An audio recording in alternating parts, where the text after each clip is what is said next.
विदेशमा हाड अनि दुःखले परिश्रमले कमाएको यदि पुँजीले पैसाले यदि हामीले घरमा इन्भेस्ट गर्यौँ भने घर बनाउनमा लगानी गर्यौँ भने यसले हामीलाई कति फाइदा गराउँछ आउनुहोस् यो विषयमा छलफल गरौँ बहस गरौँ यो विषयमा चर्चा गरौँ।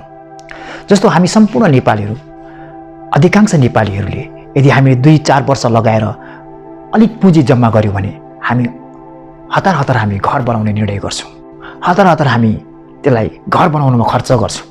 के यो सही छ के यसले साँच्चै हाम्रो पर्सनल फाइनान्सलाई स्ट्रङ बनाउँछ तपाईँ र मेरो व्यक्तिगत वित्तीय शिक्षाले हामीलाई वृद्धि गर्छ यो विषयमा छलफल गर्न आवश्यक छ। अब हेर्नुहोस् हामी 10 वर्ष विदेशमा बसेर यदि हामीले 20 लाख रुपियाँ पैसा कमायौँ उदाहरणको लागि तपाईले र मैले त्यो 20 लाख रुपियाँ कमाएको पैसालाई यदि हामीले सबै पैसा घर बनाउनुमा इन्भेस्ट गर्यौँ भने यहाँ के हुन्छ यहाँ कस्तो आर्थिक चक्र बन्छ। तपाईसँग त पैसा रहँदैन बाँकी जीवनमा तपाईले फेरि कुनै न कुनै काममा बिजी हुनुपर्छ कुनै न कुनै काम खोज्दै गर्नुपर्ने हुन्छ। तपाईको घरले तपाईलाई यदि आम्दानी दिँदैन भने तपाईको घरले तपाईलाई क्याश फ्लो प्रदान गर्दैन भने यदि तपाईले बनाएको घर यदि त्यो रेन्टिङमा जाँदैन र त्यसले इनफ नगद प्रवाह गर्दैन क्याश फ्लो गर्दैन भने तपाईको त्यो इन्भेस्टमेन्ट के हुन्छ त्यो एउटा तपाईको 20 लाख कमाउनु भएको फ्रिज भएर बस्छ जाम भएर बस्छ तपाईको घरमा। तर हामी अधिकांश नेपालीहरूको सपना घर बनाउने हुन्छ। अब हेर्नुहोस् तपाईको पुँजी त जाम हुन्छ यहाँ पैसाको रुलको पनि एउटा तपाईको फलो हुँदैन। पैसाको रुल नम्बर 1 के हो भने पैसा चाहिँ जहिले पनि मुभिङ हुनुपर्छ जहिले पनि करेन्ट जस्तो तपाईको पैसा चाहिँ फ्लो हुनुपर्छ कुनै पनि ठाउँमा स्टक हुँदैन कुनै पनि इन्भेस्टमेन्टमा पैसा चाहिँ जाम भएर बस्नु हुँदैन। यदि जहाँ पैसा इन्भेस्ट हुन्छ भने त्यसले अर्को पैसा उत्पादन हुन जरुरी हुन्छ। यो नियमको विरुद्धमा छ यदि हामीले घर बनाएर रेन्टिङ गर्न सक्यौँ न भने। तर अधिकांश हामी नेपालीहरूले घर बनाएको गाउँ घरमा बनाएको घर रेन्टिङमा जाँदैन रेन्टमा जाँदैन। अब यहाँ के हुन्छ तपाईको इन्भेस्टमेन्ट जाम भएर बस्छ तपाईलाई उल्टो यसले खर्च गराइदिन्छ। तपाईले ट्याक्स तिर्नुहुन्छ तपाईले पानीको बिल तिर्नुहुन्छ बिजुलीको बिल तपाईको रङ रोगन यावत कुराहरू तपाईको उल्टो तपाईले काम गरेर परिश्रम गरेर त्यसको लागि खर्च भर्नुपर्ने हुन्छ। एक त तपाईको वर्षौं लगाएर कमाएको सम्पत्ति कमाएको पुँजी चाहिँ तपाईको जाम भएर बस्छ अर्को त त्यही पुँजीले तपाईलाई फेरि काम गराउन बाध्य बनाउँछ कि त्यसको बिल तिर्नको लागि त्यसको एक्सपेन्सेसहरु खर्चहरु भर्नको लागि तपाईलाई फेरि अर्को काम गर्नुपर्ने हुन्छ। सोच्नुस् तर यदि तपाईले घर बनाउनु भयो र रेन्टिङमा दिनुभयो र त्यो रेन्टले इनफ क्याश फ्लो गरेर तपाईको खर्चको सबै खर्चहरु यदि उठाउन सक्यो र खर्च काटेर पनि अझै पैसा अरु बचाउन सक्यो भने चाहिँ त्यो राम्रो हुन सक्छ त्यसले तपाईलाई क्याश फ्लो गराउँछ। तर अधिकांश हामी नेपालीहरुको अघि पनि भने हाम्रो त्यो अवस्था छैन। हाम्रो साधारण हामी घर बनाउँछौं र हाम्रो सबै इन्भेस्टमेन्ट त्यहाँ लगानी गर्छौं।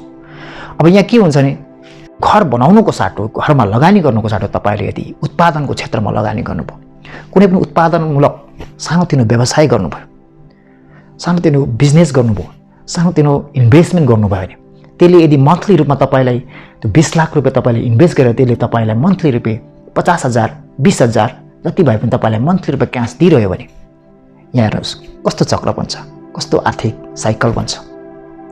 तपाईको इन्भेस्टमेन्ट 20 लाख त रहन्छ नि तर तपाईले मन्थली रूपमा पैसा पनि पाइरहनुहुन्छ। तपाई यदि बाँकी जीवनमा काम नगर्नुपर्ने अवस्था पनि हुन सक्छ किनकि त्यसले दिने प्रदान गर्ने क्याश फ्लोले क्याश उत्पादनले तपाईलाई सहयोग गर्छ।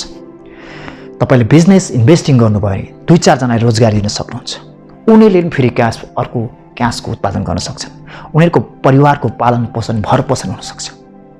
यदि त्यो घरमा इन्भेस्ट नगरेर लगानीमा इन्भेस्ट गर्यो इन्भेस्टमेन्ट बिजनेसमा इन्भेस्ट गर्यो भने कस्तो हुन्छ तपाई र हामीले बुझ्नुपर्ने कुरा यही नै छ। यो कुरालाई कति मनन योग्य छ आफै सोच्नुस्। अब तपाईले घर बनाउँदाखेरि अर्को हामीलाई कस्तो फाइनान्शियल चक्र एउटा साइकलमा फस्छौं भने हामीले विदेशमा बसेर हार्ड अन दुःख गरेर कमाएको पैसा त हो। अब घर बनाउँदाखेरि तपाईले त्यहाँ रड सिमेन्ट इटा सबै कुराहरू किन्नुहुन्छ बजारमा किन्नुहुन्छ। प्राय जसो हाम्रो नेपालमा सबै कुराहरू विदेशबाट आयात हुन्छ र तपाईले त्यो खर्च गर्नुहुन्छ विदेशबाट आयात गरिएको सामानमा र त्यो पैसा फेरि त्यो सामान हुँदै विदेश नै फर्किँदै जान्छ र हामीले विदेशमा कमाएको पैसा विदेशमा नै फिर्ता गर्छौं यदि हामी घर बनाउनमा खर्च इन्भेस्ट गर्यौं भने। यसको मतलब घर बनाउनु नै हुँदैन भन्ने कुरा चाहिँ आवश्यक होइन। हरेक प्रश्नको धेरैवटा राइट एन्सरहरू हुन सक्छ। मैले भनेको नै राइट एन्सर हो म भनेर भन्न सक्दिनँ, तर सोच्नुहोस् यो कति मनन योग्य छ। र हामीले कमाएको पैसालाई यदि हामीले उत्पादनको क्षेत्रमा लगानी गऱ्यौँ, यदि हामीले त्यसको क्यास प्रोड्युसिङ गर्ने एउटा क्यास फ्लो गर्ने एउटा बिजनेस इन्भेस्टमेन्ट भेहिकलमा चाहिँ हामीले लगानी गऱ्यौँ भने यसले सबैतर्फ राम्रो गर्छ। त्यसैले तपाईले सोच्नुहोस्, घर बनाउनु भयो भने तपाईले सम्पूर्ण पैसा फेरि विदेश नै फिर्ता गर्नुहुन्छ।